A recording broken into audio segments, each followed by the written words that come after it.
Oh, what's trending at 2 today on the halftime show? Terry Ford, Tyler Head. We've been talking about the Gamecock visits. We talked about Omega Blake for a minute. He was here, couldn't get any run, decided he wanted to go get more playing time. Last year at Charlotte, he was their deep ball threat, averaging about 25 yards a catch. And, when you see his name on the list, you're like, yeah, whatever, because that's what we do. That's just human nature. But we just wanted to focus in on Omega Blake. Made some plays down the field for Charlotte last year. And he came in for a visit yesterday. Gabriel Brownlow-Dindy is in. And for what I think I heard someone talking about, it's scuttlebutt is going well with Dindy. Again, former 5-star recruit coming out of high school. We say this all the time. Just because you're a 5-star recruit coming out of high school doesn't mean you're a 5-star in the transfer portal. Right. There's a reason why you're in the portal. Today, I like this Andrew Jones, linebacker from Grambling. Athletic, can cover some ground. Again, is there going to be a transition going from Grambling to the SEC? Of course there is. But Andrew Jones is a very interesting player at linebacker. He's visiting today. Now, is Kelby Collins here? Because it was tentative. You know, guys. I can't remember what we said this morning about that. Okay. Let's see. And let's see. Also, Zach Atkins, tight end from Northwest Missouri State. Dominic Guidance from Michigan, offensive lineman, also in today. And we'll see. We'll see where these visits go. Everything is fluid about this, as we know. So you hear one thing one day, could change the next day until somebody officially says they're committed to your school. Then it's kind of up in the air. Oh.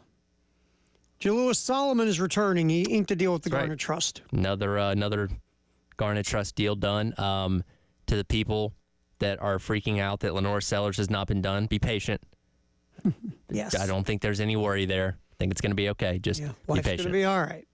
Also in portal news, South Carolina was very interested in Josiah Trotter. He committed to Missouri yesterday. So Missouri got one that South Carolina would like to have gotten in Josiah Trotter. Also, here looking at some of the stuff on Gamecock Central. They haven't heard anything new on the status of Florida edge rusher transfer Kelby Collins, so we don't know. Justice Haynes was the 19th of December? Or is it going to be later now, the 19th of December? Yes, and again, hot commodity at running back. Obviously, when we saw what he did at Alabama, and when you have a spot being left behind by Rocket Sanders, pretty enticing. Somebody like him could theoretically plug in and hopefully have the same level of production. Yeah, and let's see, Haynes visiting Ole Miss today, and will be here on Thursday. And let's see, Casey Concepcion, the wide receiver from NC State, we all like so much. He's already visited Bama. Pete Nakos of On3 reported on Monday. Due to go to Colorado early this week, South Carolina is in the mix there. So we'll see where it goes. But that's the latest on some of the stuff going on with the portal. All right, turning to the NFL real fast. The Buffalo Bills are either the only team or one of the rare teams to stop 2 9-game winning streaks in one season. Mm-hmm. They beat Detroit in Detroit last Sunday, and guess who knocked Kansas City out of the world of the undefeated? Be Buffalo. In snowy Buffalo. Was that Sunday? It was a Sunday night game, right?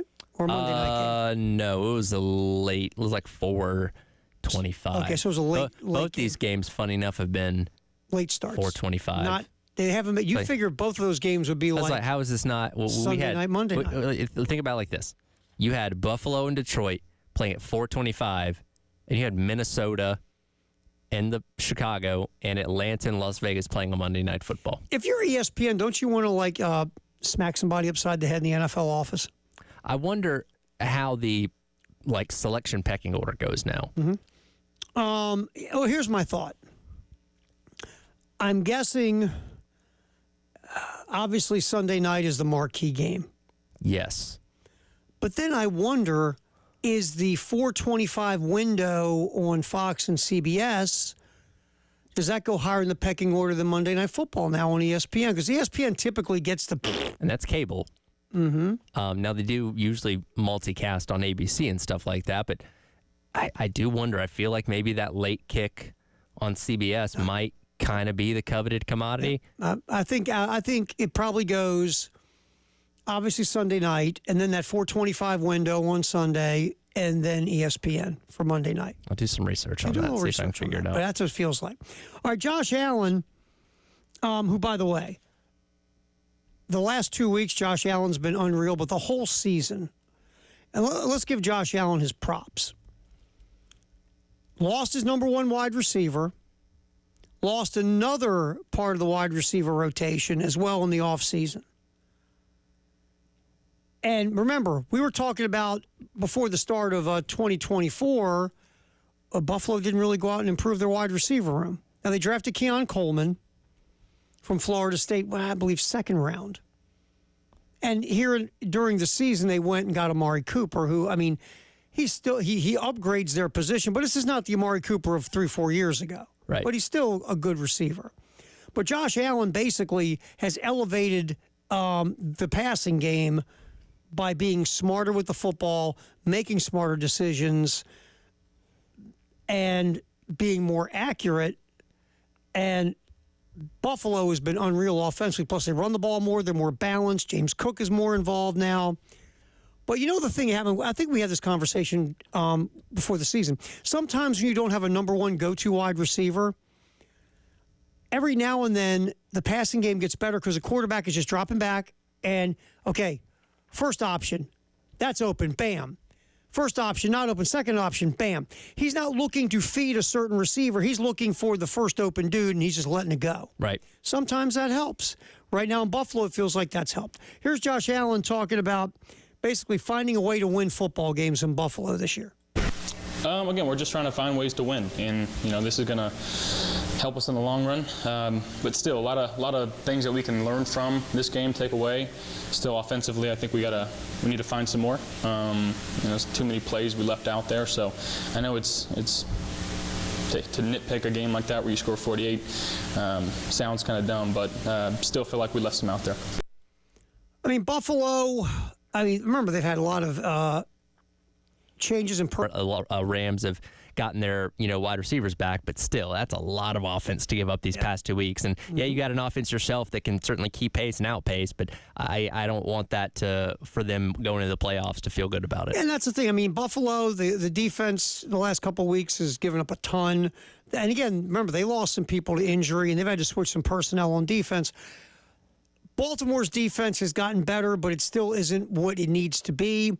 Kansas City might be the worst 13-1 team in the history of football when you look at each game. They're winning a lot of one-score games. Eventually, that'll bite you. Pittsburgh can't score in the red zone. And you really don't trust. You just have this lack of trust for Pittsburgh because we've seen that offense just soil itself so much in the last few years. Yep. They've all got a little something. I feel like the two best teams in football are Detroit and Philadelphia. But Detroit's got a ton of injuries right now. All right, that's what's trending at 2, sponsored by Tradition's Fine Jewelry and Gamecock Traditions. You want to go see the game tonight, South Carolina Clemson? Be caller number 7 right now, 803-404-6100. Caller number 7 goes to the game tonight between South Carolina and Clemson at CLA. Again, caller number 7 right now on the game. Hey, it's the greatest day in the history of the world. We'll talk about that next on the halftime show on the game.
Oh, it's the greatest day in the history of the world.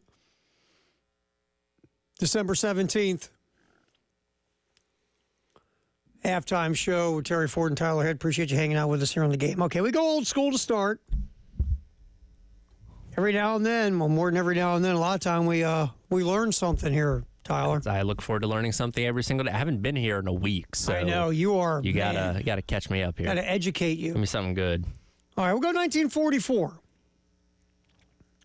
In the Polo Grounds in New York City, Green Bay Packers beat the New York Giants 14-7 for the sixth and final league title under longtime Packer head coach Curly Lambeau. You're going, ooh, Curly Lambeau, Lambeau Field, Curly Lambeau.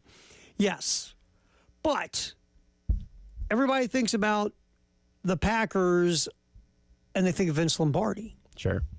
He didn't win 6 NFL titles. Nope. 3 guys have won 6 NFL titles. Bill Belichick, obviously. I mean, George Halas did because he coached the Bears for like 122 years. And Curly Lambeau. Won 3 in a row, 6 overall titles. You're going to love this. Okay, so Curly Lambeau plays high school football, right? Yep. Then he goes and works for his father's construction business. Played with a lot of local football teams. 1918, Lambeau goes to the University of Notre Dame, plays for Knute Rockne. He made the Irish varsity in his first year. However, a severe case of tonsillitis forced him to miss the 1919 spring semester, and he never returned to Notre Dame. After a long recovery from tonsillitis, again, we're 1919 here. Yeah. You don't have cool doctors like George Clooney from ER. No. So tonsillitis was a thing. So after his long recovery from tonsillitis, Curly Lambeau goes to work as a shipping clerk at the Indian Packing Company. You know how much money he made? Oh, 27 cents an hour. $250 a month. 40 Might not actually hours. be far you off. might be close. And that was big let me do dough, some man. math here. Go 250. I'll go. Okay, you're making $250 a month. What's that a week? 4 into 250. 40. Well, 75. No, 70. Not even 70. 65. Okay, 60. I was pretty far off. Were you Hold pretty on far off? here. I mean, 25 divided by what's 60? You make about 56 an hour. Okay, so look at you disrespecting the Indian Packing Company.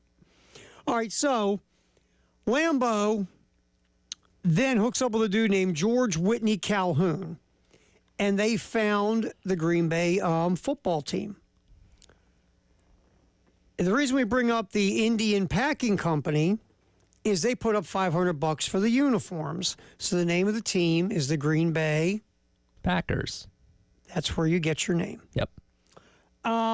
So Curly Lambeau becomes a player with this team. He was a player coach to start with.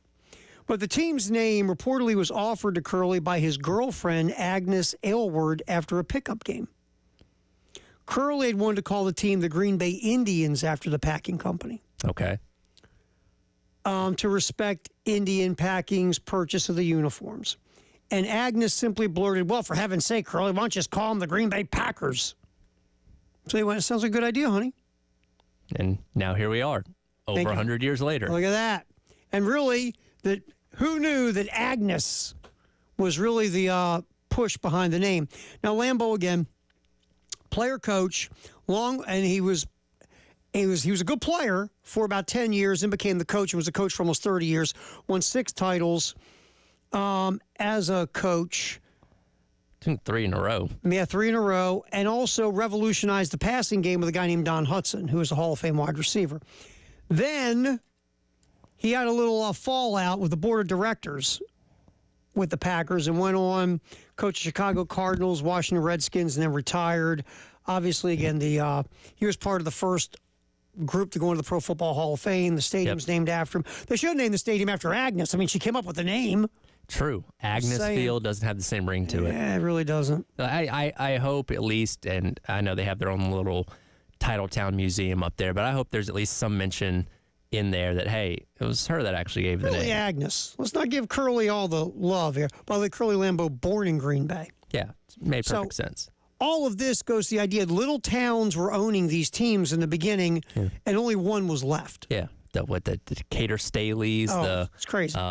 Something Triangles, and I think all those Akron little towns. had a team, Akron or had a Canton, team. the Canton Bulldogs. Canton Bulldog, Bulldogs. And again, it was kind of that northern Midwestern areas, but yeah, somehow Green Bay's the one that survived. And it's a great story. It's the best story in professional sports when it comes to a town owning a team. And again, I'm telling you, Green Bay is like Sumter or Camden with a football team. It's unbelievable. You know, we've gotten to the point in the NFL where every team is begging for a new fancy stadium every 10 to 12 years. You don't got to worry about that up there. What they do is they renovate it. Yeah, which is cool.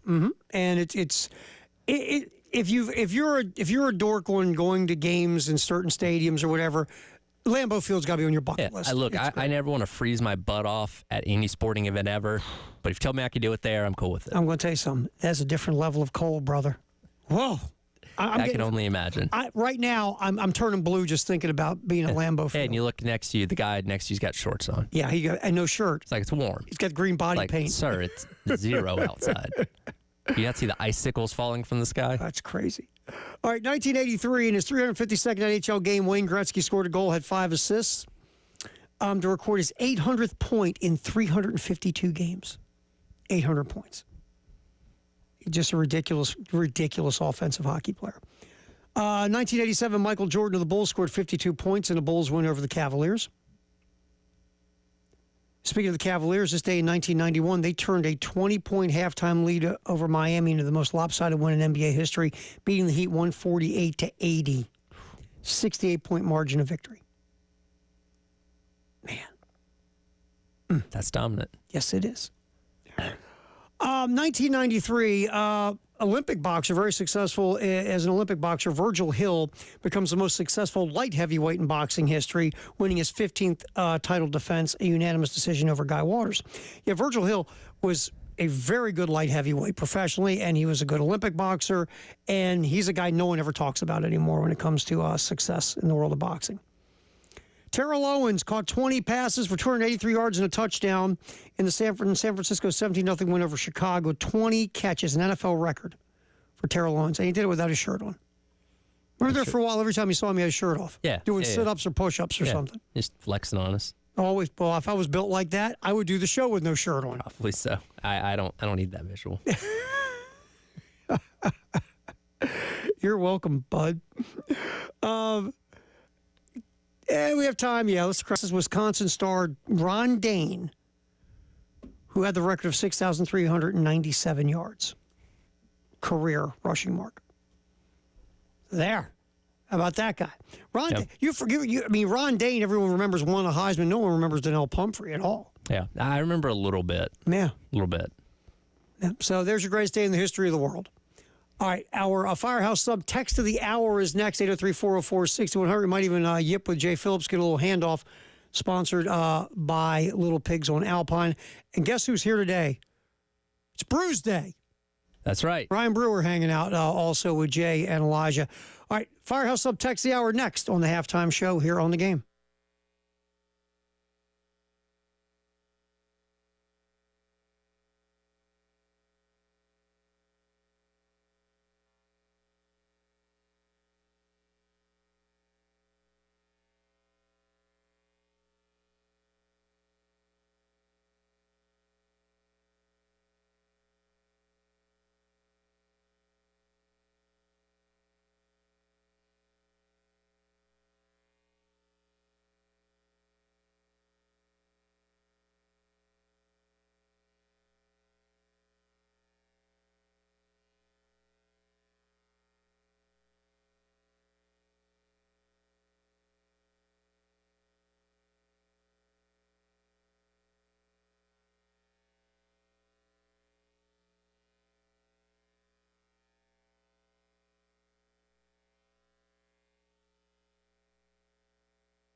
Time to get the old Firehouse sub text the hour at 803-404-6100. What do you got there, man? Let's see here. Thing to unlock. Daniel's texter also says draft going to be in Green Bay this upcoming spring, by the way. I'm assuming at Lambeau Field. Yeah, you got it. Well, trust me. I don't know where else it would The be. Applebee's. Where does Gottlieb's team play in that little Oh, yeah, gym Wisconsin, down Green the Bay. street? Yeah, you can have it there. Go there, I guess. Or you can have it at, Edgar's house. Yeah. There by the stadium. Or the sports bar that, the one in town. Crawls. I mean, Yeah. I'll tell you, Crawls is the cool restaurant right across from Lambeau Field. And it's also used to be the scalping center. Like you go to Crawls and eat, right? Yeah. There's a little scalping spot right there by Crawls, and you would go and get your tickets. I got 49er Packer playoff tickets. The great Elvis Gerback era in San Francisco. I was at Crawls, you're eating, and I'm standing there, and the dude's scalping off on the side, and I waited for kickoff, because as soon as it kicks off, what happens? Everybody goes Value of inside. the tickets goes down. Yeah. So I waited for the kickoff, and I walked over, and he looked at me like, you suck. And I said, so, how much for those now? Face. That's what I like. But, yeah, Crawls was a big so they can have the drafted Crawls and then go scalp tickets. Why? Well, You think Adele wants to go into that place? Absolutely. he'll go, but I mean, look, I love the Green Bay Packers. I love Green Bay, but man. You don't do this in Green Bay. The draft? Yeah. Well, here's the thing.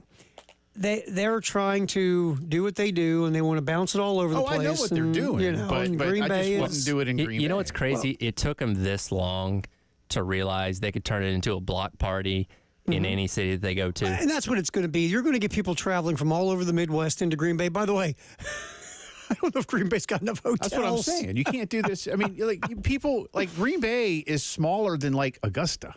Dude, Green Bay, I always say this, Green Bay's like Sumter or Camden or whatever with an NFL team. It's not built for gigantic things like this. And Milwaukee's about a 2.5 hour drive from Green Bay. 2.5 hours. So I know why they're doing it. I get it. The tradition of Green Bay, and you want to look good by doing something and throwing Green Bay a bone. But to your point, you're right. That town is not built for this type of event. No. There were more people, Tyler, doing the block party last year than live in Green Bay. Oh, I'm sure. Yeah, I mean, it's gotten bigger, but still, I mean, let's ship them all to Appleton, and they can travel into Green Bay. By the way, I've heard being in the crowd at the draft, unless you're underneath the little canopy thing, it's awful because you can't hear or really see anything. I mean, seriously, seriously. You're watching them read names off paper. Yeah. And they read a name every 15 minutes, and you can't hear what the dude is saying. And then everybody just wants to boo Goodell, which is, again, that was funny 10 years ago. Now it's okay. You can't even hear Kuiper fawn over everybody. Yeah, it's just I've talked to people who have been, and they say it's not fun. Because if you're just want to go to drink and party and have a good time and say you're at the draft, it's fine. But if you actually want to pay attention to the draft, it's not good. You just can't pay attention to the draft. Come on. There's 8 people that want to pay attention to the I'm one draft. of them. I love that stuff. I'm a draft dork. Well, that's why you watch it on television. That's why I sit and watch it on TV. I would not go because I wouldn't. I like the draft. And now they'll probably, Tyler, do they have VIP sections now? And I'm they sure. will. They will. So, and you have the little area underneath the awning thing where they have a little pocket of every fan base. They just put the camera on the super fan. Hey, the Bills drafted a left tackle out of a college they've never heard of before. Yeah, Manitoba State. Yeah. The best thing about the draft is Jet fans. Oh, absolutely. That clearly don't watch college football. They have no idea who the player is. They're convinced that this is the guy, and God bless them for the last 50 whatever years. Do you think if you went up there and said a fake name from a fake school, how many of them could pick out that wasn't real? Oh, Elijah did that to me with few. NBA names. We had a contest. Oh, a contest. He made it up, but he had 6 names and 3 were fake. Oh yeah, I remember that. That was hilarious. I was I have no idea. Yeah, but this stems back to when Pearson. We were talking about the Raptors when Siakam.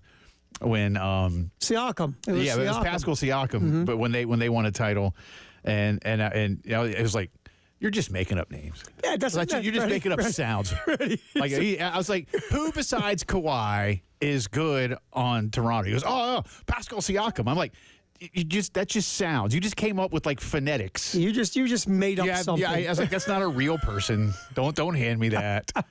There's no one named Pascal. Come on. So anyway, Elijah did that to Preston when he filled in on the morning show last week. He threw out some names to. He did the same thing to Preston. yeah. so. No, I mean, look, NBA is fun. Well, anyway, so have fun in Green Bay, all you draft Knicks. Yeah. So yeah. But I'd rather go to a football game. Oh, in well, I'm Green. telling you, that's fun. That would be something to go do. I went to a Bear Packer game. That was a great time. That's That was a lot of fun. That's a thing. I've told you the story that they're the nicest. It's the nicest group of fans you'll ever run into in your life in believe Green that.